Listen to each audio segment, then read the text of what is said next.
I expressed my condolences to him, and I said good luck, and I shook his hand. He was a supporter of yours and a friend of yours. Well, mate, I said good luck after the ballot, and we shook hands. Were you embarrassed by the role you played in his demise? Absolutely not. I had no role in his demise. For the last 5-6 years, I served Tony Abbott as a shadow minister, as a minister, and I gave him everything I had. I gave him everything he asked me to do, every policy achievement, stopping the boats, dealing with welfare, running our campaigns in opposition, seeking to get the government elected as we did. That's what he got from me. He got my vote on Monday night, and he had my support. What about your factional allies? Well, Alex mate, Hawke, Stuart Robert, Louise Marcus, Lucy Wicks, Bert Van Mennen, Steve Irons. You must be confusing me with Bill Shorten. No, because I'm not. No, let me finish. You must, because in the Labor Party and in the unions, people go around strong-arming people for their votes. Now, I don't do that, mate. Did you have a Wicker exchange? That's a self-destructing message device that you've been known to use in the past with either Malcolm Turnbull, Mr Hawke, Mr Robert, Miss Marcus, Miss Wicks, Mr Van Mennen or Mr Irons at all last week? No. Did you discuss with Mr Hawke, Mr Robert, Mr Marcus, Miss Wicks, Mr Van Mennen or Steve Irons any of this? No. Did you discuss with Mr Turnbull any of this? No. Did you discuss with anyone the likelihood that there'd be a move against him on the Monday? I did, actually. I said on Friday to the Prime Minister's office that I thought things were pretty febrile and they should be on high alert. Can you exchange why, or can you tell us why you voted for Mr Abbott and people who look to you for leadership in Hawke, Robert, Marcus, Wicks, Van Mennen, Irons voted for Mr Turnbull? They're their own people, they make their own decisions. And you didn't influence them in any way? I told them that I was voting for Tony Abbott, and I did. Do you find it a bit strange that you're the only Tony Abbott supporter that will be elevated in the ministry to be announced on Sunday? Well, I believe in promotion on merit. The only person who offered me the job... So what? Now, let me finish. So Mr Dutton doesn't deserve to retain his position? Ray, let me finish. The only person who offered me the job of Treasurer before the ballot on Monday was Tony Abbott. If you look down to your right-hand side of the studio, there's a book there. No, there's not, actually. Well, there should be a book there. If you look down, one of my staff will get it for you. As a man who's confirmed with me on many, many occasions of your staunch religious beliefs, that when you tell me something, as you did on Monday, and you've repeated that now, do you understand now that I think you misled me and my listeners on Monday? Well, I didn't, Ray. Well, there's a Bible there. Do you want to put your right hand on it and swear on that Bible? I don't have one, mate. And there's not one here, and I don't see what my faith's got to do with it, Ray. Well, then it would be easy for people to believe... Mate, you get to judge my policies, no, it would but be you don't get to judge my faith, mate. No, it would be easier for people to believe you if you were prepared I don't to have to swear on a Bible, mate. I swear an oath when I take a ministerial office. I swear an oath when I go as a Member of Parliament, and that's where I do those things, because they're serious things you do in our parliamentary chamber as part of our democracy. I didn't mislead you on Monday, mate. I haven't misled you at any time in our discussions over years. Over years. People know me, mate. I say what I mean what I say, I do what I say. The people smugglers know that, yeah, but don't you and my colleagues know that. But don't you understand, I mean, this is the circumstantial evidence you confront, and you are a possible future leader of this country. Yeah. You know, if it doesn't work out with Mr Turnbull, you're probably next in line. You know, if we do the Labor shuffle, and we have, 3 Prime Ministers in 3 years, you might be the one that is elevated to that position. But well, I'm working to see the election of the Turnbull government at the next election. But that's what I'm doing. But on Monday afternoon you were seeking the election of the Abbott government at the next election. Well, I voted for Tony Abbott, absolutely. And the party room made their decision. Why didn't you accept his offer to be Treasurer and Deputy Leader on Monday? Let's go through that. What happened on Monday afternoon? And I think this is an important conversation to have, right? By the way, the Bible is there. It's on the shelf down to your right. If you lean down, you'll see it there. It's sitting there. It's always there. Well, I think I've covered that, Ray.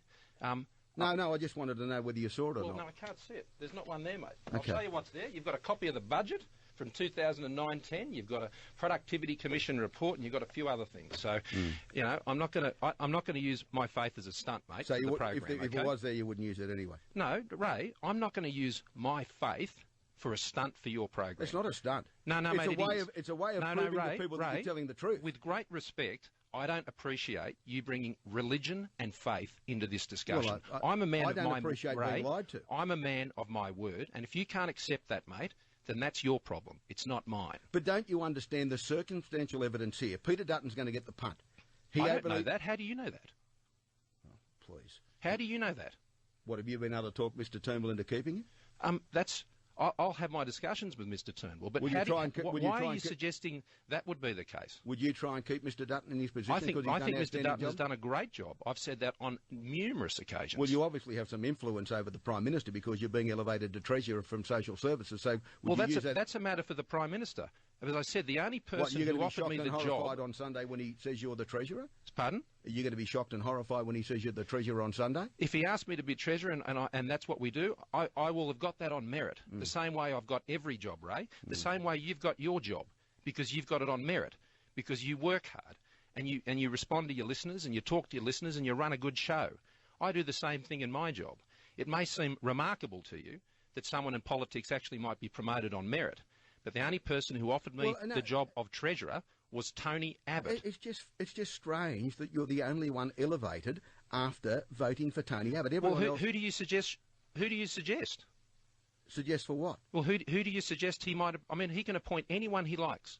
So who do you suggest he should appoint? I'm suggesting to you that the deal was done last week. Well, Ray, that's a lie. Well, if you can direct Mr Hawke, Mr Roberts, Miss Marcus, Miss... Why can I direct them? Well, because they listen to you. I'm not Bill Shorten, mate. No, I'm not a union thug. But I'm not suggesting you're a thug, but you're a man of influence. And those 6 votes made the difference, because in the end, had they voted the other way, it would have been...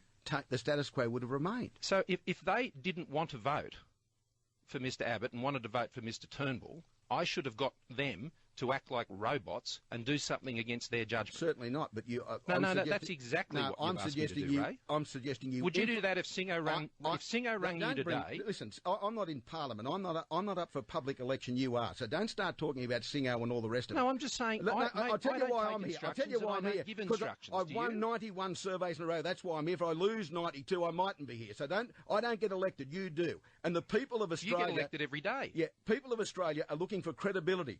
And the credibility is... Okay, so what's the charge? Well, would it distress you to know that Tony Abbott feels betrayed by you? Well, he hasn't expressed that to me. Has he expressed that to you? Someone close to the former PM said of you in the last 24 hours to me that Scott has badly blotted his copybook. And why? Because I voted for Tony Abbott? No, because Mr. Abbott, I believe, thinks that you ran with the foxes and hunted with the hounds. That's what he's wrong. I can understand, Ray, that people in these circumstances will be very upset. These are pretty traumatic events. But at the end of the day, I voted for Tony Abbott. I gave him utter loyalty for the entire time I served as his minister and his shadow minister. I did everything. I did everything I could to make his government a success. And you know that. Tell me that's not true. Tell me that's not true. And at the end of the day, the party room made a decision because of the performance of the government. I supported the Prime Minister. He offered me the job of Treasurer hours out from that ballot.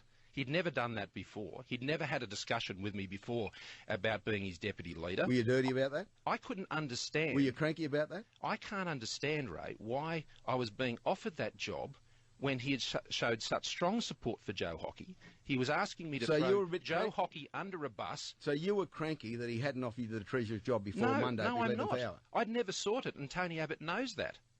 Tony Abbott knows that I had never sought the job of Treasurer from him. Was your nose out of joint because he offered it to you at the 11th hour and threw, as you just said, Hockey under a bus? Well, I didn't understand it, and I didn't understand if we were to be successful that night, how he would explain to the Australian people why he thought Joe Hockey was the best man for Treasurer the day before, and then I was the best man for Treasurer the day after.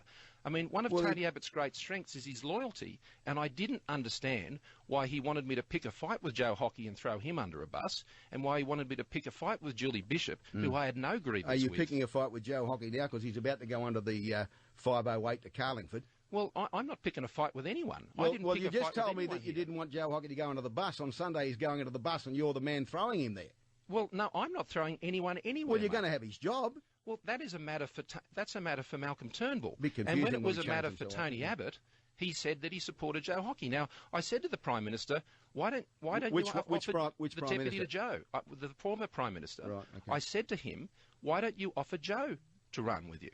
I mean, he's the Treasurer, but if you offer me the deputy, then I would be Treasurer. So I can't understand why we would broaden this conflict, between Tony and Malcolm to a broader audience and invite other things into this, when frankly it was between them two, and it's been between them two over a long period of time. I have no issue with Julie. I have no issue with Joe. And the new Prime Minister will pick his team, and that's appropriate. Did you know about the meeting in Queanbeyan involving James McGrath, Scott Ryan White, Roy Mitch Fifield, Mal Brough and Peter Hendy? No. Why would I? Well, you said that to me on Monday, but as I said... Yeah, and I'm saying it to you now. And it's very hard for people to accept, Scott. Why? Well, you're becoming the Treasurer on Monday. You're the only one who voted for the then Prime Minister, Tony Abbott, who's getting elevated. Well, look, are you going to put that same position if Andrew Robb is appointed Trade and Investment Minister on Monday? Well, if he's elevated, yes. If he voted, and as I believe he did vote for Mr Abbott... Do you think you'll be elevated? If Matthias Cormann is Finance Minister on Monday... But hang on, is that an elevation? Has he done a deal? Is that an elevation or the same job they had? Well, what's the difference? Well, there's a big difference. If you keep your job, if Dutton keeps what you're his suggesting job, to me... I'll let you finish. No, I'll let you finish. Okay, thank you for doing that. You're talking about people who will keep their job in the two ministers you referred to. I'm talking about you going from social services to perhaps the second most important job in the country, being the Treasurer. Okay, it's an elevation. If Mr Turnbull wants to appoint Joe Hockey as Treasurer, fine. But if he doesn't do that, he's going to have to appoint someone else. My mail is he'll be breaking a promise to you if he does that. No, well, he won't.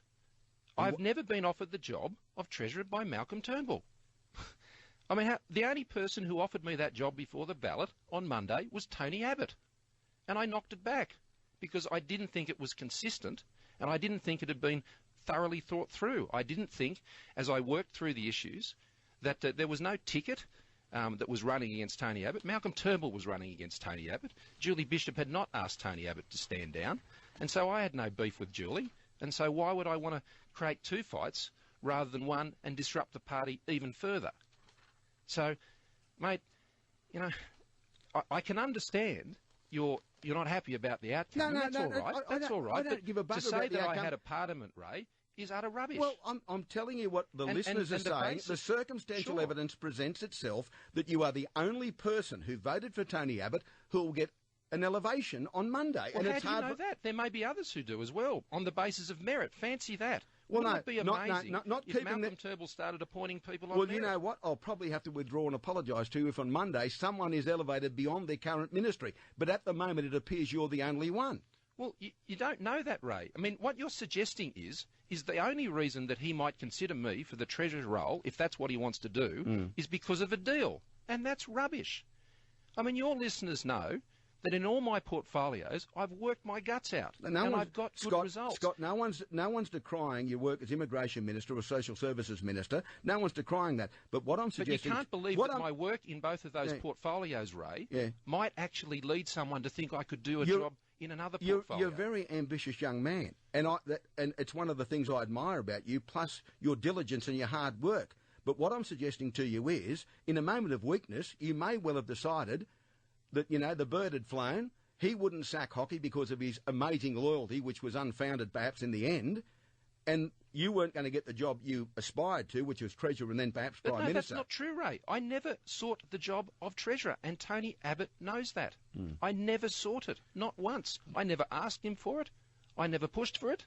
Never happened. Okay, do you think Julie Bishop or anyone else, and you deny you had prior knowledge, do you think anyone else should have advised the Prime Minister under the Cabinet orders that he was under threat? Immediately she knew about it or someone else knew about it, because she's already admitted she didn't tell him until well after she knew about it. Well, look, Julie can answer her own questions. Julie told the Prime Minister, as I understand it, about what the position was, but not when deputy should. Not when she first heard about it. I she haven't left had it for that some discussion time. with Julie, and so I can't speak for what she knew and when she knew it and all of those things. But, Ray, getting back to the point of today's discussion, look, I understand, and that's why I was happy to come on today. I mean, you and I have been chatting every week for a long time, and I know that your listeners have questions about this, and that's why I was happy to come on and have a chat. They and do. I owe them some answers, and that's why I'm trying to do today as honestly as I possibly can. I wasn't going to do that. Would have been easy if you grabbed the Bible, which is still there, and sworn on it and said, no, I didn't do it. It's not here, Ray, and I wish you'd stop injecting faith into this. But if you want me to do it, I'm happy to do it. But I think it's a bit offensive for you to try and use my faith as some sort of You're either happy to do it or you're not. Because well, bring it in, Ray. Bring it in. Okay. Bring it in, and if this will satisfy you,